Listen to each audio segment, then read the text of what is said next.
भारत में मिट्टी के दिए बनाने की परंपरा सदियों पुरानी है। जैसे जैसे बाजार में मिट्टी के दियों और बर्तन की जगह स्टील और चाइनीज चीजों ने ले ली, वैसे वैसे ये परंपरा लुप्त होने की कगार पर पहुंच गई। एक समय ऐसा भी आया जब मिट्टी के दिए बनाने वाले लोगों को अपनी रोजी रोटी चलाने के लिए अपना कारोबार बदलने पर मजबूर होना पड़ा। लेकिन चाइना के माल के बहिष्कार और कोरोना जैसी बीमारी के बाद फिर लोगों का रुझान मिट्टी के दियों और बर्तनों की ओर बढ़ने लगा है। जैसे ही मिट्टी के बर्तनों की डिमांड बढ़ी, वैसे ही मिट्टी के बर्तन बनाने वाले लोगों ने अपनी इस सदियों पुरानी परंपरा को दोबारा से शुरू कर दिया और उनके बच्चे भी इसमें हाथ बटाने लगे। इस बार दीपावली पर मिट्टी के बर्तन बनाने वाले लोगों को अच्छा मुनाफा होने की उम्मीद है। आपको बता दें कि मिट्टी के दिए और बर्तन बनाने वाली परंपरा युगों युगों से चली आ रही है। भारतवर्ष में कोई भी धार्मिक कार्य करना होता है तो उसमें मिट्टी के दियों और बर्तनों को रखा जाता है। लेकिन जैसे जैसे तकनीक बदलती गई, वैसे वैसे मिट्टी के बर्तनों की जगह स्टील, प्लास्टिक व चाइनीज चीजों ने ले ली। जब से बाजार में चाइना के दिए व अन्य सामान आना शुरू हुआ, तब से मिट्टी के बर्तन बनाने वाले लोगों को काफी घाटा होना शुरू हो गया। और एक समय ऐसा भी आया जब मिट्टी के बर्तन बनाने वाले लोगों को घाटे के चलते सदियों से चली आ रही परंपरा को भी छोड़ने पर मजबूर होना पड़ा। मिट्टी के बर्तन बनाने वाले लोगों के बच्चे भी इस काम को छोड़कर दूसरे कामों की तरफ जाने लगे। लेकिन कोरोना काल के बाद जैसे ही लोगों ने चाइना के माल का बहिष्कार करना शुरू किया और लोगों को मिट्टी के बर्तनों के लाभ के बारे में पता चला, तो एक बार फिर से मिट्टी के बर्तनों की डिमांड बढ़ने लगी। जैसे ही मिट्टी के बर्तनों की डिमांड बढ़ी, वैसे ही एक बार फिर से मिट्टी के बर्तन बनाने वाले लोगों ने अपनी सदियों से चली आ रही परंपरा को दोबारा से शुरू कर दिया। इतना ही नहीं, उन्हें अब अच्छी इनकम भी होने लगी और इस काम में उनके बच्चे भी हाथ बटाने लगे।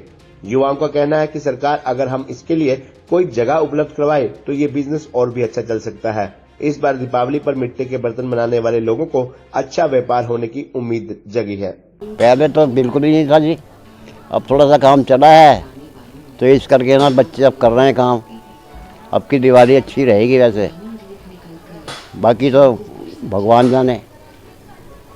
सरकार की तरफ से कोई आपको सहायता मिल रही है?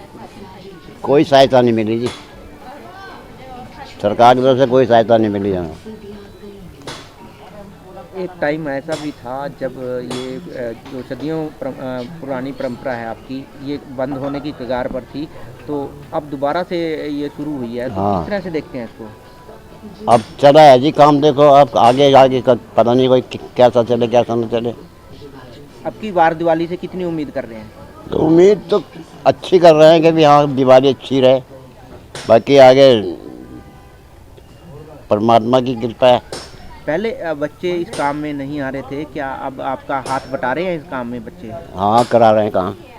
पहले एक टाइम ऐसा था कि हमारा रोज़गार बिल्कुल बंद होने वाला था। जब से चाइना का माल आना शुरू हुआ था, तब से हमारा रोज़गार बंद हो गया। लोगों ने मिट्टी का सामान लेना बंद कर दिया था और अब हम आशा करते हैं, अब लोगों ने बंद करा चाइना का माल, अब हम आशा करते हैं कि हमारा माल अच्छे से बिके और अच्छे से रहे दिवाली का त्योहार।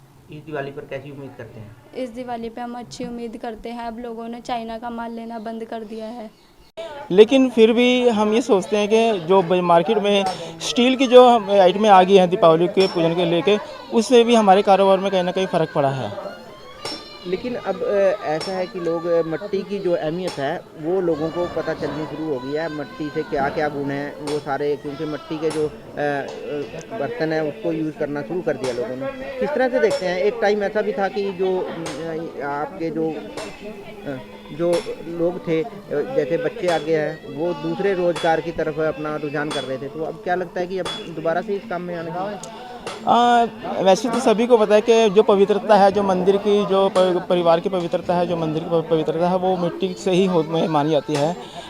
लेकिन बीच में लोगों को लगा था कि इसका बहिष्कार करके हम दूसरी आइटमों की तरफ ध्यान दें। लेकिन जैसे जैसे अब परिवार में लोग बीमार होने लगे, जैसे अभी पिछले कोरोना काल में भी और भी कई बीमारी चली थी, तो लोगों को लगा था कि भाई हम जो दूसरी आइटमों की तरफ जो जा रहे थे उसकी तरफ ना जाकर हम